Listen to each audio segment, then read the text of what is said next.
Hello and welcome. I'm here today with Jane Gunn. I'm Mia Forbes Pirie, and we're talking about women in mediation. This is an idea that came when I was recording a video for We Are the City, and I decided not to tell my story about women in mediation as my challenging story for We Are the City, which was to do with the fact that when I first thought about becoming a mediator, I was told that I shouldn't be a commercial mediator if I wasn't male and middle-aged.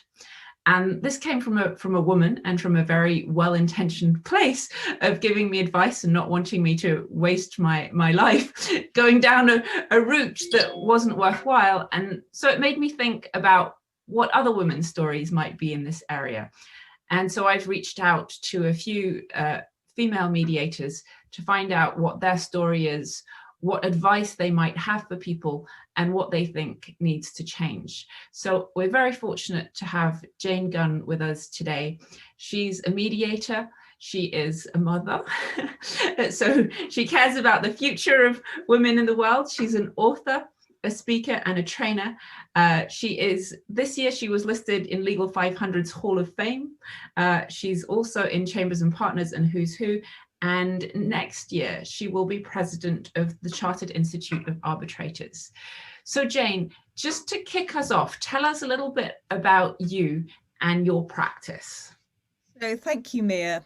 So my mediation practice goes back, or my introduction to mediation goes back 25 years this year. So I started in mediation 25 years ago.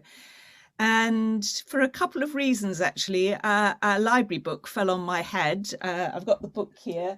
I was in the library looking for a recipe book, but this book fell on my head, and it's called Love, Medicine and Miracles by Dr. Bernie Siegel. And the book fell on my head. I wasn't looking for it. It was a hardback copy, and I thought I better take it out. And in the book, Dr. Bernie Siegel he's a cancer doctor, and he's talking about how, as a doctor, he'd had to move away from seeing facts and figures about his patients to understanding what was going on in their life, their needs, interests, fears and concerns. And I thought, that's very interesting. Couldn't we do the same in law?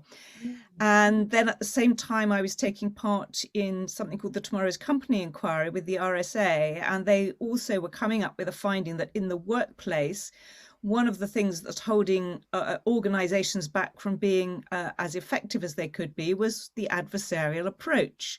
Mm-hmm. So those two things made me think, oh, as a lawyer, I wonder whether there's something that I could do that could change that, the way we practice and that outlook. And at the same time, mediation was a very new discipline. It was just being brought over. It was seen as very alternative and very wacky. But I did a training course with CEDA, the Centre for Effective Dispute Resolution. And then I went and volunteered at CEDA. I worked one day a week and began to sort of get involved in how we could roll out mediation. So that was sort of my background. But coming back to your opening message, I was certainly given the message in those early days: don't give up the day job. That was my message as well. And I forget how many people told me that, don't give up the day job. This isn't really something to build a career around. Well, I have to say, I do like a challenge. So if somebody tells me I can't do something, I'm determined to prove them wrong. But yes, that was the message I was given. So those are the reasons I went into mediation, and that was the message I was given all those years ago to start with. So like me, not the most positive of starts. And I always think, actually, male or female, but particularly female, if you want to be a mediator, it's a bit like being an actor. You have to really know that it's what you really, really, really want. It has to be sort of a deep passion.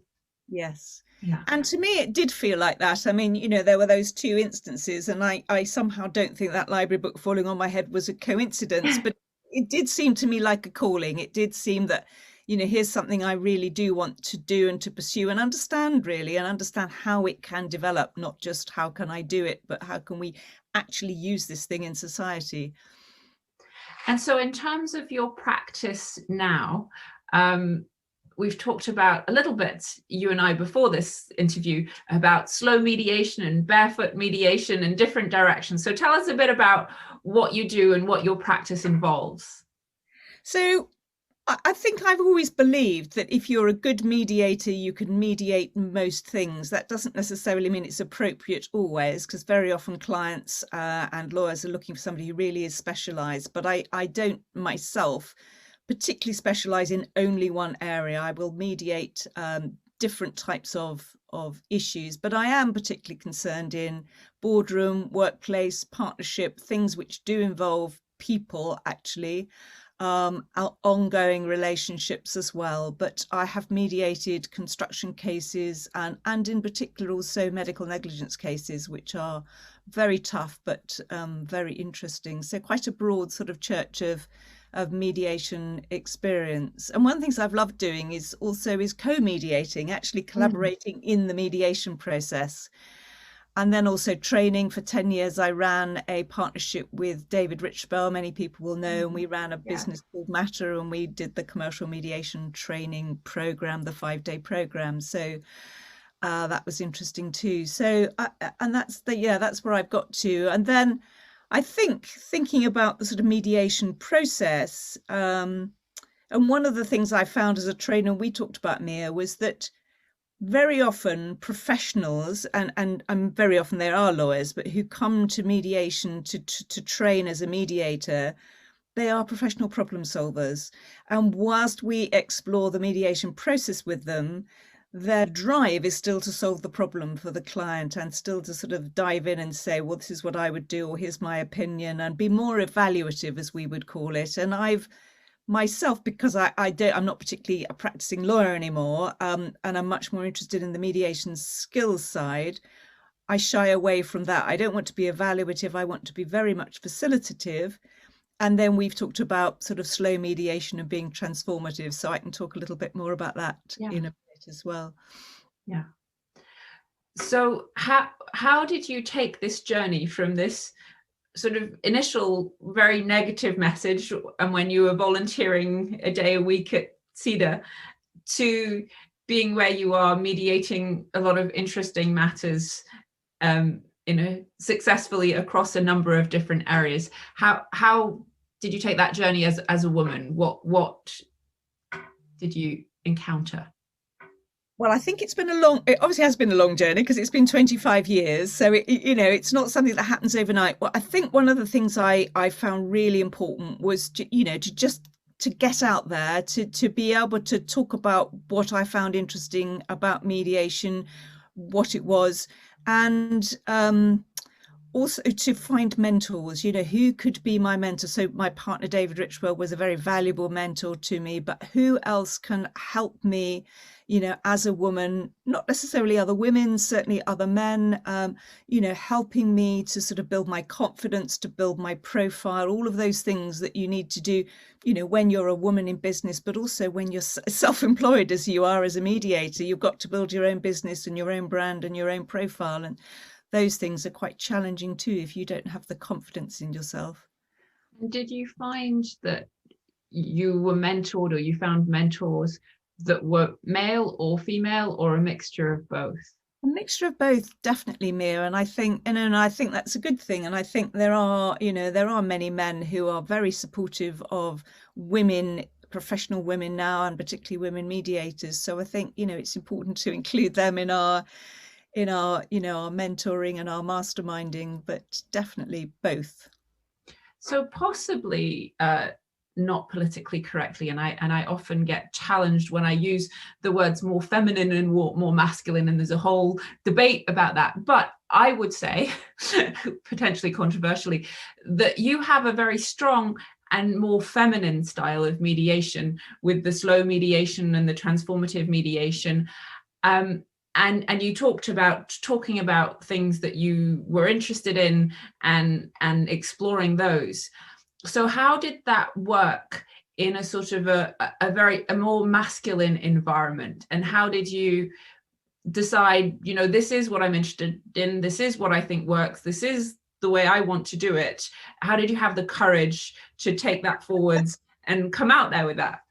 I don't know. I think I've just persevered because, when I've come across things like transformative mediation and thinking about slow mediation, I've believed so much that that's the right thing to do, that I've just persevered with that. And the way I've gone about that is very much to do what we're doing now, to sort of do podcasts and write articles, and I've written a couple of books. So actually just to get my message out there and see if I could enable people to understand why I think it works, and experience why I think it works, which they do.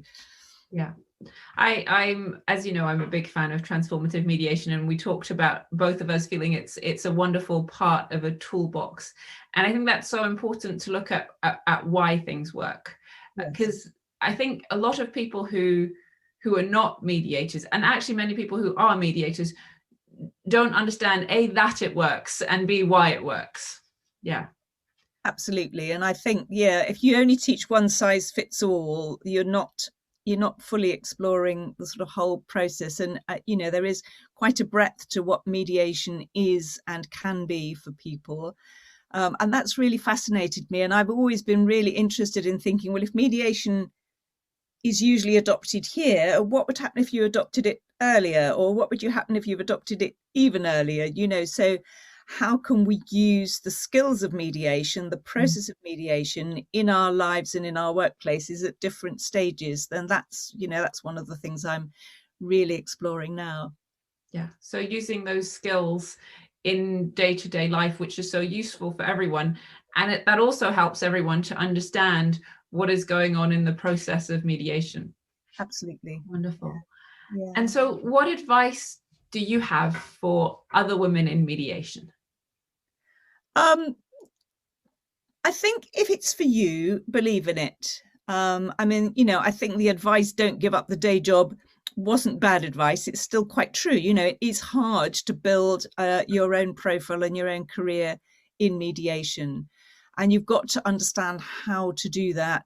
And in many ways, I do have a sort of, I have a multifactorial thing. I don't just do mediation. I do training and I do speaking. And so, I think you have got to build your own portfolio career probably, but that doesn't mean mediation can't be a part of it. So I think you've got to understand what you bring to mediation, who you might serve with it, what your skills are, and all of those things, to then think, well, where might my client base be and what are their needs? That's the thing I think I've found, really. So be willing to have a sort of, within the mediation space, a sort of portfolio career for a little while at least, and then look at who are you best placed to serve, I guess. Yeah, absolutely. Because, however well connected you are and however well you do in the mediation training, it's going to take a while to build your experience, to build your client base, to build your profile, and you've just got to allow time for that. So if women are watching this thinking of starting out on their career, they know that they have to really feel it and really want it. What are the struggles that they're likely to encounter, in particular in commercial mediation? I think perhaps this perception that commercial mediation, and one of the things, like, it is or should be more evaluative. It's the style of mediation, and that perhaps is more suited to this problem solving approach. I'm not going to put it in the male or female camp, but I think that there is that particular style of mediation that many lawyers are drawn to seeking, which is more evaluative. Hasn't been my style. And if that's not your style, you've got to be able to find your own style of mediation and then almost be able to explain what it is. You can't have the assumption on your client's part that you're going to be an evaluative mediator and then you turn up and you're not. So you've got to, within all these different options of mediation, you've got to find your own path, your own style, and then be very clear what that is and how it helps your clients particularly. So kind of being able to explain why the way you've chosen to do things works. Yeah. So, for example, you talked about the slow mediation, Mia, and I've always felt that, giving mediation one day and saying, you get off the conveyor belt for one day, and if you haven't solved it by the end of the day, you get back on again. But what happens if it would be better if you chopped that day up into pieces Yeah. and gave people time to reflect, as we have done in our mediation training, and say, well, maybe if we had 2 or 3 hours today, and then you went away and thought about it for a bit, and then you came back, and with that reflection, we could move on and work on, the next part of the mediation. And for many of my clients, I found that works really well, particularly if it is within the context of a partnership or a boardroom, there's ongoing relationships. It makes time to sort of go away and think about it and process, what have I actually learned about myself in the mediation, as well as what are some of the solutions we could come up with. And I think we're all learning more of the possibility of that and having it accepted more, actually, with online mediation. Because, sitting in front of a computer for a day, it is really tiring. So we naturally start to begin, or at least those mediators that I know and I begin to chop it up into these smaller chunks. And then you have this sort of more flexibility. Yeah.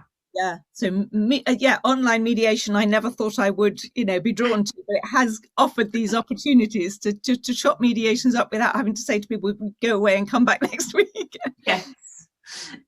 I think we've all been surprised by how effective it is. Certainly, my experience before COVID was I thought I'd done some, but I thought it had worked by accident rather than because it actually could. Yes. So over time, I think things have changed in the world of mediation in relation to the presence of women in mediation and how sort of standard or not standard that is.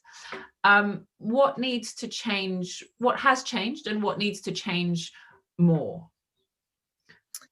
I mean, a lot has changed. You talked about me being the upcoming president of the Chartered Institute of Arbitrators. When I joined there, I think as a dispute resolution body, not only representing mediators, but the sort of whole spectrum of arbitrators, but we had only 15% of women as a membership, and certainly represented at board level or as president, really, it was not many women. So that, I think the sort of whole world of dispute resolution has opened up much more to women. And I think the more we are active, the more we do represent, a mainstream choice, if you like, that we have now reached that level of seniority, of having been in the marketplace for many, many years and built our reputation. So I think, we are just getting to that stage where there are a number of women now who have reached that level of seniority in the mediation world. And I think that helps others to then move on up and find their own place, because their place will be different than my place. Their skills will be different than my skills. There's much more to development still to do, I think. So. And so we've advanced sort of in terms of women being more integrated and just more present and available. In terms of the sort of user side in commercial mediation, people have a tendency, which I think is understandable, to use the people that they've used before, that they've got good results with, and often those might be older men. So what needs to change in that space, or what could change in that space? I think the only way for me, I mean, everything is about relationships, but, I have to make the effort to get to know people, because it is who like and trust. And that's what those that choose mediators are actually doing. They're choosing someone they already know, like and trust. So, that's what we as women have to build, are those relationships. We have to sort of be able to go to law firms, to law firm partners, and build those relationships. There's no substitute for that, really. It isn't necessarily an old boys club. It's just that those are the people they know. So we have to be prepared to sort of go and build those relationships, or do it online in the time we're in now. So very much, it's in our hands as those who want to be more involved in mediation to step forwards and build those relationships and become more of the mainstream. Yep, I do think so, Mia. It is up to us. Wonderful. Thank you so much. Is there anything else, any final words you would like to leave us with? No, particularly. I mean, as you say, I'm very passionate about different ways, and I've developed a now a thinking about barefoot mediation, which is how anybody can um, integrate the skills of mediation. It was what's the bare essential skills of mediators that could be integrated into the workplace. If anybody's interested to learn more about barefoot mediation, they may contact me. Wonderful. Thank you, Jane. So anyone who wants barefoot mediation, get in touch with Jane Gunn. Thank you so much for your time today. It has been so lovely talking to you on camera and off camera. Jane Gunn, thank you so much. Thank you, Mia.